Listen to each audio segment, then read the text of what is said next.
카톡 내용이 너무 무서운 겁니다. 식은땀이 막 납니다. 막 등골이 서늘하고 변호사님 안녕하세요. 회생 변호사 박시영입니다. 이번 영상에서는 회생에서의 채권 누락, 특히 법인회생, 일반회생에서의 채권 누락에 대해서 말씀드려 보겠습니다.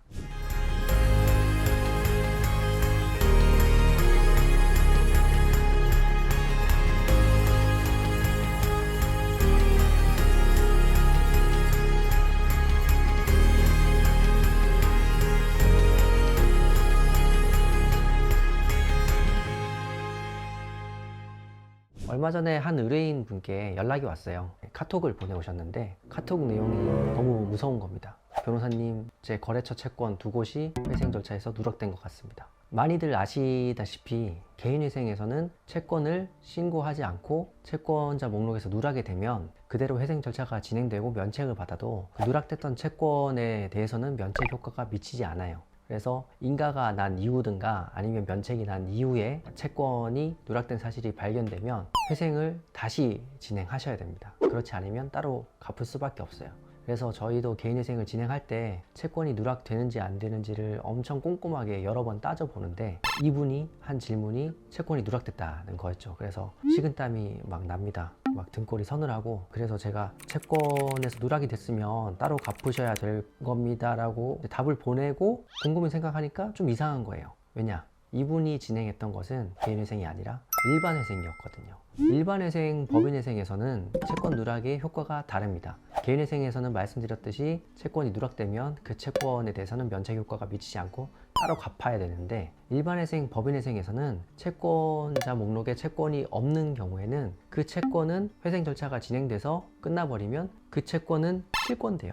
그러니까 갚을 필요가 없게 돼요. 굉장히 무서운 효과죠, 채권자 입장에서는. 곰곰이 생각해 보니까 이분이 했던 게 일반회생이었고, 그래서 다행이지만 그 채권을 따로 갚으실 필요는 없다는 원칙적인 답변을 드렸어요. 근데 실제 해결책은 조금 다릅니다. 뒤에서 말씀드리겠습니다. 이렇게 일반회생이나 법인회생에서는 채권자 목록에 채권이 기재되지 않으면 채권이 아예 없어져 버리니까 채권자 입장에서는 굉장히 절차를 잘 지켜봐야 됩니다. 자기의 채권이 신고되는지, 채권 금액이 맞게 신고되는지. 그런데 채권자 목록에 기재되는 것은 기본적으로 채무자가 먼저 채권자 목록을 작성하고 혹시 거기에 누락이 돼 있으면 채권자가 따로 신고를 하는 그런 형태로 이루어지거든요. 그런데 실무에서는 채권자 누락이 꽤 일어납니다. 왜냐하면 보통은 거래관계에서 법인회생도 그렇고 일반회생도 그렇고 큰 사업자, 법인 사업자들이 회생을 들어가는데, 이런 경우에는 보통은 그 거래관계에서 채권자들이 채무자가 회생하는 걸 알게 됩니다. 옆에 거래처를 통해서라든지 아니면 채무자의 상황을 지켜보다가 알게 되든지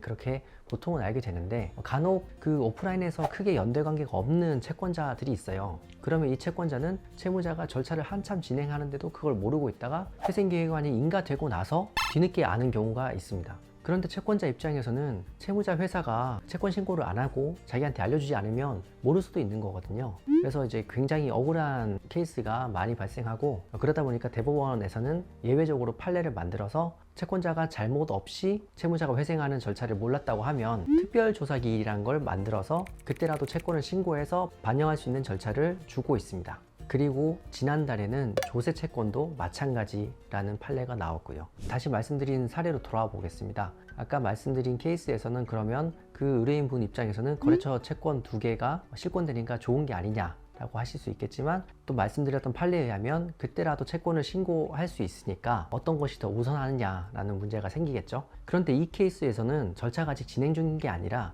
회생 계획안이 인가난 뿐만 아니라 아예 절차가 종결까지 됐습니다. 이런 경우에는 절차가 아예 끝나버렸으니까 특별조사 기일이란 걸 열 수도 없습니다. 그래서 이런 경우에는 채권자의 채권을 손해배상 채권으로 바꿔서 해석을 합니다. 그러면 그 채권자는 손해배상 채권을 가지고 소송을 하겠네요? 라고 생각하실 수 있지만, 그래서 이 의뢰인분이 여쭤보셨죠. 그러면은 어떻게 해야 되느냐? 제 답변은 그거였습니다. 실무에서는 보통 이런 경우에 서로 양보해서 협의를 한다. 왜냐하면 절차가 진행 중이었다면 그 채권자는 지금이라도 채권 신고를 했을 거고, 그러면 채무자 입장에서는 기존의 회생 계획안을 수정 변경해야 되는 번거로움이 있습니다. 절차가 끝났더라도 소송을 당해야 되는 위험이 있습니다. 그리고 반면 채권자 입장에서는 채권 신고를 늦게 하든지 아니면 소송을 하든지 어찌됐든 그에 따른 비용과 시간이 듭니다. 이렇게 둘 다 서로 불편하기 때문에 그 채권이 회생 절차 중에 정상적으로 신고되었으면 받았을 수 있는 변제율로 서로 변제하는 것으로 협의를 하는 게 보통입니다.